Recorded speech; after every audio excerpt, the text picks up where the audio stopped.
दोस्तों question number physics के हैं भाई। निम्न में से किसमें केवल परिमाण होता है, दिशा नहीं होती? तो वह आपका कार्य, क्योंकि कार्य एक अदिश राशि है, इसमें दिशा की आवश्यकता नहीं होती। तो अगले क्वेश्चन की ओर चलते हैं। नेक्स्ट क्वेश्चन हमारा क्या होगा?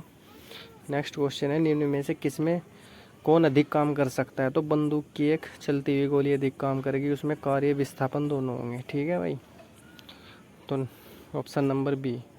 नेक्स्ट क्वेश्चन की ओर चलते हैं। नेक्स्ट क्वेश्चन क्या होगा हमारा? कार्य में क्या होता है? कार्य में कोई दिशा नहीं होती, केवल परिमाण होता है, क्योंकि यह अदिश राशि है एक। ठीक है भाइयों, अब नेक्स्ट क्वेश्चन की ओर चलते हैं। हमारा नेक्स्ट क्वेश्चन क्या होगा? नेक्स्ट क्वेश्चन होगा हमारा 20 न्यूटन का एक बल एक वस्तु को 2 मीटर विस्थापित कर देता है और 20 जूल कार्य करता है। बल और विस्थापन के बीच कोण, सीधा सा फॉर्मूला है, W बराबर F into d cos theta लगा देंगे भाई। कार्य 20 हो जाएगा, F भी 20 हो जाएगा, D 2 हो जाएगा, कोस थीटा के बराबर रख हो जाएगा। फिर एक पोर्टर ज़मीन से 12 किलोग्राम सामान उठाता है और उसे ज़मीन से 1.5 मीटर ऊपर अपने सिर पर रखता है। सामान पर उसके द्वारा किया गया कार्य, सामान पर, तो भार mgh लगा देंगे, m 12 g 10 h हो गया 1.5। 136 को ज़मीन के ऊपर एक बिंदु पर किसी वस्तु की गुरुत्वीय स्थिति ऊर्जा को में किए गए कार्य के रूप में परिभाषित किया जाता है। किस रूप में? इसे गुरुत्वाकर्षण के विपरीत जमीन से उस बिंदु पर उठाने में। ऑप्शन नंबर ए बिल्कुल सही है। 137 क्वेश्चन, 1 किलोग्राम की एक वस्तु को 10 मीटर की ऊंचाई तक उठाया जाता है। गुरुत्वीय बल द्वारा किया गया कार्य होगा, क्या होगा? बार mgh लगा देंगे भाई, तो विपरीत, तो कार्य ऋणात्मक जूल 90 माइनस में आएगा भाई, कार्य विपरीत कार्य हो रहा। तो एक कुली ज़मीन से 20 किलो का सामान उठाता है और उसे ज़मीन से 2 मीटर ऊपर अपने सिर पर रखता है। सामान पर उसके द्वारा किया गए काम की गणना करें, तो बाहर mgh ही लग जाएगा, m20। जब कोई वस्तु बल की दिशा में 1 मीटर की दूरी पर 1 न्यूटन बल के द्वारा चलती है तो किए गए कार्य की मात्रा कितनी है? W बराबर F इंटू डी लगा दो भाई, सीधा सीधा कार्य 1 जूल आ जाएगा।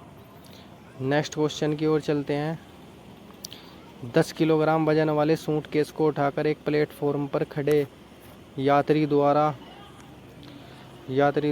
किया गया कार्य, तो W बराबर F इंटू डी। बल की दिशा में कोई विस्थापन नहीं, जीरो, तो कार्य सीधा जीरो।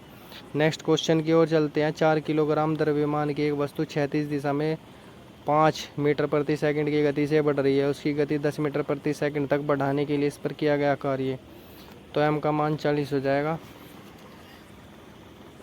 नेक्स्ट क्वेश्चन, 0.1 किलोग्राम वजन की एक गेंद को स्थिर स्थिति से गिराया जाता है। जब यह 2 मीटर की दूरी से गिरती है तो गुरुत्वाकर्षण के बल से लगने वाला कार्य कितना होगा? नेक्स्ट क्वेश्चन, एक वस्तु पर बल लगने के बावजूद भी किया गया कार्य शून्य होगा यदि उसका विस्थापन क्या होगा? शून्य होगा। तो नेक्स्ट क्वेश्चन की ओर चलते हैं। नेक्स्ट क्वेश्चन है हमारा, एक लड़का 120 न्यूटन भार के एक बक्से को 2 मीटर की ऊंचाई तक उठाता है, उसके द्वारा किया गया कार्य कितना है? 240 जूल। बाहर mgh लगा देंगे, सीधा सीधा m और h का मान रख देंगे। कार्य करने की क्षमता क्या कहलाती है? ऊर्जा। Option number C. अब चलते हैं नेक्स्ट क्वेश्चन की ओर। नेक्स्ट क्वेश्चन क्या होगा हमारा? नेक्स्ट क्वेश्चन होगा हमारा, यदि कार्य का मान धनात्मक हो तो जिस निकाय पर कार्य हो रहा है उसकी ऊर्जा में वृद्धि होगी। ऑप्शन नंबर डी बिल्कुल सही बात है, ऊर्जा में वृद्धि होगी क्योंकि कार्य धनात्मक हो रहा। अब चलते हैं नेक्स्ट क्वेश्चन की ओर। निम्न में से किन गतिविधियों में कहा जा सकता है कि कार्य किया गया है? ऑप्शन नंबर बी, पिंकी समतल सड़क पर अपने सिर पर पुस्तक रखकर चल रही है, क्योंकि विस्थापन हो रहा है और बल भी लग रहा, तो ऑप्शन नंबर बी सही होगा, बिल्कुल सही बात है।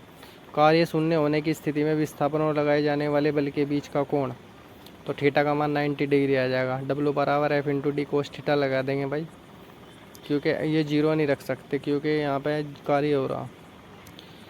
निम्न में से किस मामले में कोई कार्य नहीं होता? ऑप्शन नंबर, एक गधा अपनी पीठ पर वजन लेकर चल रहा है तो यहाँ कोई कार्य नहीं होगा क्योंकि विस्थापन बल की दिशा के लंबवत है। तो